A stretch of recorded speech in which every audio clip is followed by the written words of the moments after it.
The atmosphere in the courtroom was thick with anticipation as the morning began. It was like any other day at the Los Angeles County Courthouse, at first. The low hum of conversation echoed throughout the room as people found their seats, but today, there was a different undercurrent. The buzz was sharper, more expectant, because of one name, Tiffany Halstead. Known for her reckless behavior and inflated sense of entitlement, she was about to face a judge with a reputation for fairness, yet unforgiving in his approach. The clash was inevitable. Tiffany made her entrance in her usual style, late, unapologetic, and surrounded by a cloud of designer labels and the air of superiority that she wore like a second skin. She strolled down the aisle, her steps measured, almost as if the courtroom was her personal runway. Her lawyer trailed behind her, clearly uncomfortable, his movements quick as he tried to keep up, to minimize the spectacle she was creating. The room fell into a hushed silence as every eye turned toward her, drawn by the force of her presence. She paused in the middle of the aisle, utterly oblivious to the waiting crowd. With a casual flick of her hand, she directed her lawyer to step aside, her bag now the center of her attention as she placed it on the bench with a sense of ownership. The room seemed to hold its breath. Tiffany, with a flourish, removed her oversized sunglasses, glancing around as if she were surveying a crowd beneath her. Her demeanor screamed arrogance, as though she were above this all. Then, like a clock striking a new hour, Judge William Grant entered. The air shifted. The murmurs died down. A calm authority filled the room. At 50-something, Judge Grant was an imposing figure, his tall frame commanding respect before he even uttered a word. His sharp eyes scanned the room briefly, pausing on Tiffany for a moment longer than necessary, before settling into his seat. The words "all rise" rang out from the bailiff, and Tiffany's response was telling, an exaggerated sigh as she stood with noticeable reluctance. Her expression was one of pure irritation, as though questioning why she was even being asked to participate in such a trivial matter. Judge Grant didn't flinch. He adjusted his glasses, opened the file in front of him, and began the proceedings without acknowledging her silent defiance. Tiffany's case seemed like it should have been simple: parking violations, reckless driving, a near accident with a pedestrian. But Tiffany's arrogance was about to turn this routine matter into something much more explosive. As Judge Grant began outlining the charges, Tiffany's posture shifted. She slouched further back in her chair, her arms crossed in a gesture that screamed disinterest. Her eyes rolled in pure disdain, not even attempting to hide her disrespect. But Judge Grant, unshaken, continued with the same calm professionalism. His voice was even, his tone deliberate, daring her to escalate her defiance. The tension in the room began to build slowly, unnoticed at first, until even the most seasoned regulars in the courtroom leaned forward, sensing something was about to snap. Yet Tiffany, wrapped in her bubble of entitlement, had no idea that she was about to cross a line. Her irritation grew with each word the judge spoke, and her fingers began to tap against the wooden table. The sound echoed louder than she realized. Her lawyer leaned in, whispering urgently, but Tiffany dismissed him with a flick of her hand, her focus still entirely on her own discomfort. The room held its breath, a collective tension hanging in the air. When Judge Grant asked her to confirm her identity, her response was a mere shrug. "Yeah, that's me," she muttered, barely lifting her gaze. Her indifference was palpable, and a murmur rippled through the courtroom. But Judge Grant, unbothered by her flippancy, simply stared at her for a moment longer than usual, his gaze intense. "Miss Halstead," he began, his voice cutting through the tension like a blade, "in this courtroom, we adhere to a certain level of decorum. I suggest you adjust your tone accordingly." Tiffany's smirk was practically audible. It was as if the judge's words were a private joke. She leaned back further, twirling a lock of her blonde hair between her fingers as though the proceedings were a mere inconvenience. "Sure thing, Your Honor," she replied, dripping with sarcasm. Gasps rippled through the room, and even the court reporter paused, taking a moment before continuing to transcribe. Tiffany's lawyer, utterly mortified, buried his face in his hands. Yet Judge Grant remained the picture of calm, his eyes unwavering. "Miss Halstead," he said again, his voice calm but now carrying a hint of steel, "do you understand the charges brought against you today?" Tiffany's response was less than respectful. She rolled her eyes, her exasperation growing more apparent with every passing second. "Honestly, no. I mean, it's just some dumb parking tickets and what, someone getting scared 'cause I hit the gas too hard? This is a waste of time." A silence fell over the room. All eyes were on Judge Grant now. He slowly closed the file in front of him, the action deliberate, and placed his glasses carefully on the bench. The weight of the moment seemed to freeze the air itself. Time seemed to hold its breath as he spoke. "Miss Halstead," he said, his voice deliberate and slow, "I would advise you to choose your words carefully from this point forward." Even the most disinterested spectators shifted uncomfortably in their seats. The change in his tone was palpable. Yet Tiffany remained utterly oblivious to the gravity of the situation. She shrugged, leaning forward with a defiant attitude. "What?" "It's true," she retorted. "It's not like I hurt anyone. This whole thing is ridiculous." But what Tiffany failed to realize was that her words no longer carried the weight she assumed. Judge Grant's silence was thunderous, and the room was on the edge of its seat, anticipating his next move. Judge Grant didn't respond immediately. Instead, he leaned back in his chair, his eyes locked on Tiffany, unwavering and intense. The room felt still, as though the air itself was holding its breath.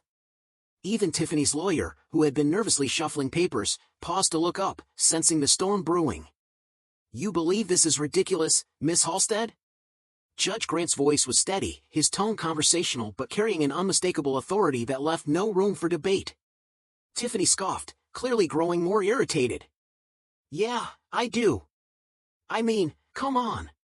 It's not like I robbed a bank or something. This is just overkill."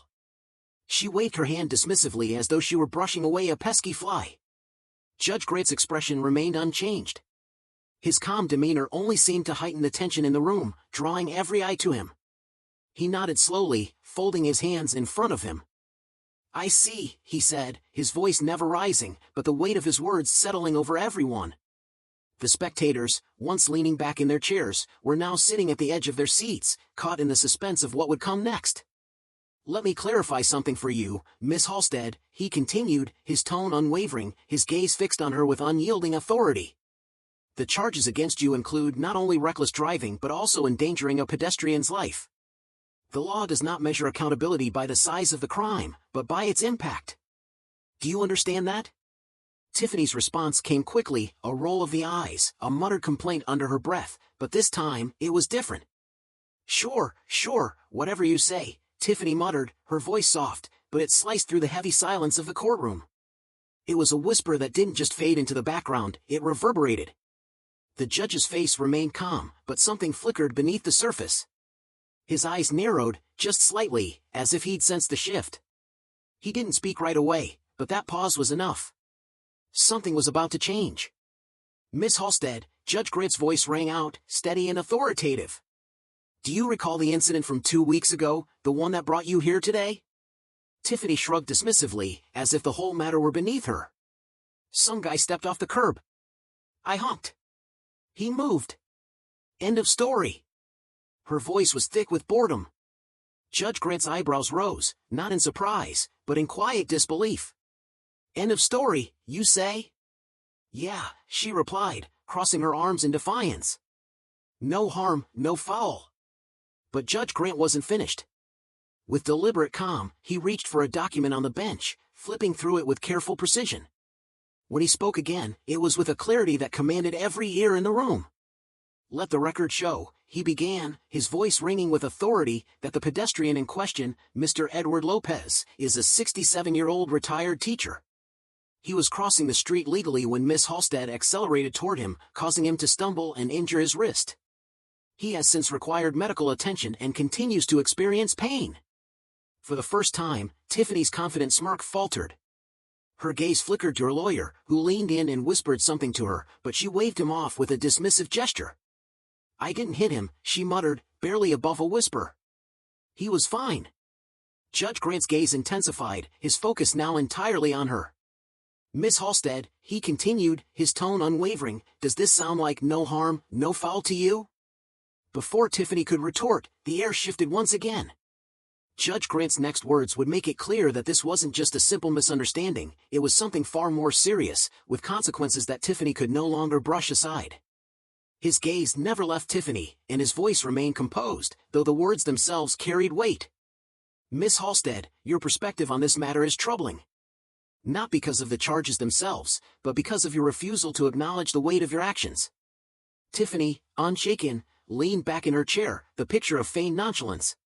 Yet the growing tension in the room was palpable, and it seemed to close in on her. "Look," she said, her voice dripping with indifference. "I said I didn't hit him. People are so dramatic these days." The words rang out, and a few gasps echoed through the courtroom. Judge Grant's fingers tapped lightly against the desk as he considered her words, letting the silence stretch before responding. "Dramatic," he repeated, his voice still even. "Would you like to hear from Mr. Lopez himself, Miss Halstead? Because he's here today in this courtroom." The shift was immediate. Tiffany's once unshakable confidence wavered. She glanced toward the gallery, her eyes catching on a man sitting quietly in the second row. It was Mr. Lopez, his arm in a sling, his face weathered with age and experience. He wasn't angry. He wasn't yelling. His expression was calm, yet the quiet disappointment in his eyes spoke volumes. Tiffany shifted uncomfortably, but her defiance wasn't entirely gone. "I'm sure he's fine," she muttered, though the conviction was gone from her voice, replaced by a hint of uncertainty. Judge Grant leaned forward slightly, his presence filling the room. "Miss Halstead," he said, his tone firm, "your dismissal of this man's pain speaks volumes about your character. But this isn't just about him. It's about the precedent we set when individuals of privilege believe they are above accountability." The silence in the room was thick enough to cut with a knife. Every ear was tuned to the judge's every word. And then, with a calm that sent a chill down the spine of everyone present, Judge Grant spoke again, his voice carrying an undeniable weight. "Since you seem unconcerned about the consequences of your actions," he said, "perhaps it's time you experienced them firsthand." Tiffany blinked. Her posture shifted, her earlier bravado crumbling. "What's that supposed to mean?" she asked, a hint of genuine concern now creeping into her voice for the first time. Judge Grant didn't immediately respond. Instead, he gestured toward the bailiff, who handed him a small stack of papers. He began reading aloud, his voice steady, outlining Tiffany's fines, her mandatory community service, and the court-ordered sensitivity training she would need to undergo. But it wasn't just the penalties that made everyone's heart race, it was the way he spoke, weaving in a powerful message about privilege, empathy, and the responsibility that came with living in a shared society. Then, the judge's words hit like a hammer. His final decision, one that would force Tiffany into a confrontation with the reality she had long avoided. Judge Grant placed the papers down slowly, his gaze unwavering. The room seemed to hold its breath in unison. "Miss Halstead," he began, his voice firm, "I have reviewed the details of this case extensively. Given the severity of your actions and your blatant disregard for accountability, I am issuing a sentence that I believe will not only address the legal violations but also provide you with a much-needed perspective." Tiffany sat up straighter. The edge of disbelief in her voice was undeniable. "Perspective," she echoed, her words laced with doubt. "Yes," Judge Grant replied firmly. "In addition to the fines and 200 hours of community service, you will spend the next 30 days volunteering at the downtown women's shelter. You will work directly with individuals who have faced hardship, often through no fault of their own. Perhaps then you'll understand the impact of carelessness and entitlement." A murmur spread through the room. This wasn't a sentence anyone had expected. The reactions varied, some nodded in approval, while others exchanged looks of disbelief. But the most telling reaction came from Tiffany herself. "You've got to be kidding me," she said, her voice rising in indignation. "You want me to what? Hang out with homeless people? That's not my problem." Judge Grant's face remained as still as stone, but his voice grew colder. "Miss Halstead," he said, his words deliberate, "it is precisely that mindset that landed you in this courtroom today. Your actions reflect a lack of understanding, a refusal to see how your choices affect those around you. This is not a punishment. It is an opportunity for growth. And let me be clear, failure to comply will result in a much harsher sentence." Tiffany's lawyer tugged at her sleeve, whispering urgently, but she yanked her arm away, her face flushed with anger. "This is insane. You can't force me to do this." Judge Grant raised a hand, silencing her outburst. "Miss Halstead," he said, his voice calm yet unwavering, "this court has the authority to enforce community service as part of your sentence. You will report to the shelter by 8 a.m. each morning. Your supervisor will provide weekly progress updates. Should you fail to cooperate, I will see you back in this courtroom under far less favorable circumstances." The silence that followed was suffocating. Tiffany's face flushed red, but for once, she was silent. Stunned into submission, she sat there, her earlier bravado completely shattered. But Judge Grant wasn't finished yet. His final words would leave an imprint on her and on everyone in the room that would never fade. He adjusted his glasses, his demeanor still calm despite the storm swirling in the courtroom. "Miss Halstead," he began, his voice carrying a finality that silenced all the remaining murmurs, "this courtroom does not exist to humiliate or belittle. It exists to uphold justice. And, when possible, to teach. Your privilege has shielded you from consequences for far too long, and that has cost you the ability to empathize. This is not about punishment. It's about helping you reclaim your humanity."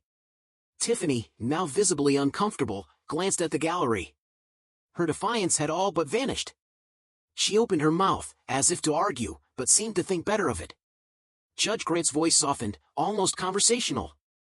"Do you know what Mr. Lopez said when asked about his feelings toward you?" he asked. Tiffany shook her head, her eyes darting nervously toward Mr. Lopez, who still sat quietly in the gallery. His face was calm, his disappointment palpable. He said, Judge Grant continued, "I don't want her to suffer. I just want her to understand. Because if she doesn't, she'll keep hurting people. And one day, it might be something she can't undo." The words hit Tiffany like a slap. Her face drained of color, the foundation of her carefully crafted composure shattering before everyone's eyes. For the first time, Tiffany's defiance seemed to crack, replaced by a subtle shift, a flicker of discomfort, perhaps even a trace of guilt. Judge Grant didn't back down. His voice remained steady, unwavering. "Mr. Lopez, a man you nearly harmed, chose grace over anger," he said, the weight of his words sinking into the room like a stone.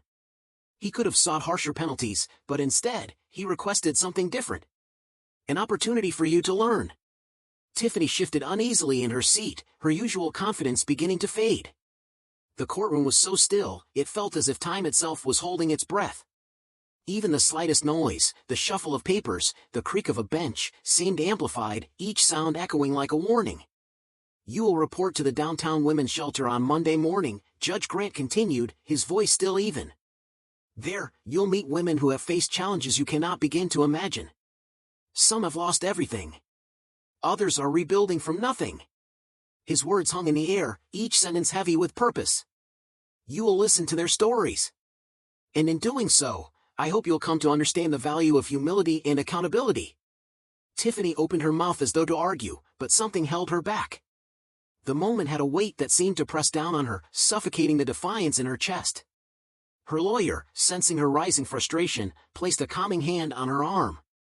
It was a quiet gesture, but it was enough to keep her from speaking. Even as the judge's words began to take root in her mind, Tiffany knew that the true transformation wouldn't come from just hearing them, it would come from facing the realities that lay beyond the walls of her privileged life. The gavel came down, its sharp crack signaling the end of the hearing. "This court is adjourned," Judge Grant declared, his voice firm as he rose from his seat and exited the courtroom. The room seemed to exhale in relief, the tension lingering like a storm that had passed but left its mark.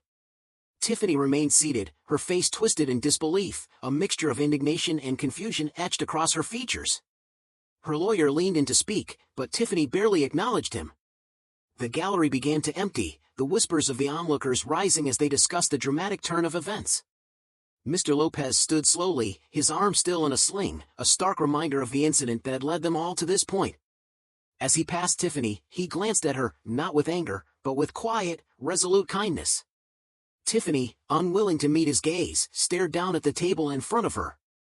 Outside the courthouse, reporters had already gathered, eager to capture the fallout from the dramatic hearing. Tiffany's name, once associated with high society and privileged antics, was now entwined with the courtroom drama that had captivated everyone. "Miss Halstead, do you have any comment on today's sentencing?" one reporter called out. "Do you feel the sentence was fair? What are your thoughts on Judge Grant's decision?" Tiffany's usual arrogance resurfaced, but only for a moment. "No comment," she snapped, pushing past the reporters and into the waiting car. As the door slammed shut behind her, the noise of the reporters faded, but inside, something began to shift. The weight of what had just transpired settled on her shoulders. For the first time, the reality of her situation felt impossible to ignore. That evening, Tiffany's name dominated the headlines. News outlets replayed clips from the courtroom, and Judge Grant's powerful words went viral, sparking widespread discussion. Social media exploded with opinions, some praising the judge's decision, others criticizing Tiffany's behavior. But the most poignant commentary came from Mr. Lopez, who, standing outside the courthouse, gave a brief statement. "I don't want her to fail," he said, his voice steady but filled with an unmistakable compassion. "I just hope she learns. Because when we stop learning, we stop growing. And that's when we truly lose." His words, so simple yet so profound, struck a chord with everyone who heard them. For Tiffany, however, the lesson had only just begun. Monday loomed ahead, and with it, a world far removed from her designer handbags and privileged lifestyle. She didn't yet know it, but real change doesn't come from being told what to do. It comes from seeing, from doing, and from truly understanding the weight of someone else's reality. When Monday arrived, it brought an unfamiliar chill, not just in the air, but in Tiffany's chest. She stood outside the downtown women's shelter, her oversized sunglasses masking the uncertainty in her eyes. The building was modest, bustling with activity as volunteers and staff hurried about, and for the first time in a long while, Tiffany felt out of place. As she stepped inside, the warmth of voices and the clatter of kitchen utensils filled her ears. A staff member, a woman in her 40s with a no-nonsense demeanor, approached her. "You must be Tiffany," she said, her tone friendly but firm. "Welcome. Let's get you started." The hours dragged on slowly. Tiffany was assigned to help prepare meals, serve food, and clean up afterward. She didn't speak much, keeping her head down, her usual bravado stripped away. But as the day went on, something started to shift. She noticed things she hadn't before, the gratitude in the smiles of the shelter's guests, the camaraderie among the staff, and the quiet strength in the stories she overheard. One woman, a single mother of 3, shared her struggles with Tiffany over lunch. Her voice was steady, but the weight of years of hardship was clear in her words. "You think you've got it all figured out," the woman said, her eyes meeting Tiffany's. "But life has a way of teaching you what really matters." That night, as Tiffany drove home, the car was unusually quiet.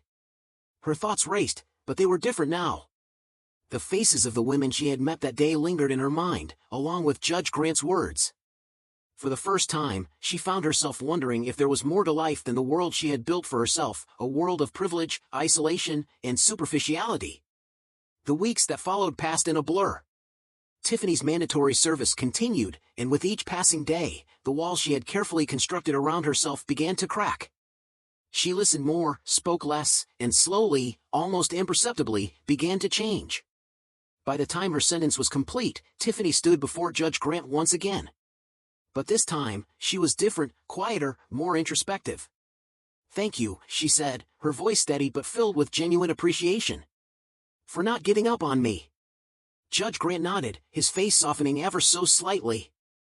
"The real thanks," he said, his voice calm and firm, "will come when you take what you've learned and use it to make a difference." As Tiffany left the courthouse, the sun shone brightly overhead, and she carried with her a small but powerful hope, a chance to rebuild, not just her life, but her perspective. It was a reminder to everyone who witnessed her journey: change is possible, but it takes humility, courage, and the willingness to confront one's flaws. What will you do today to open your heart and mind to the lessons life has to teach?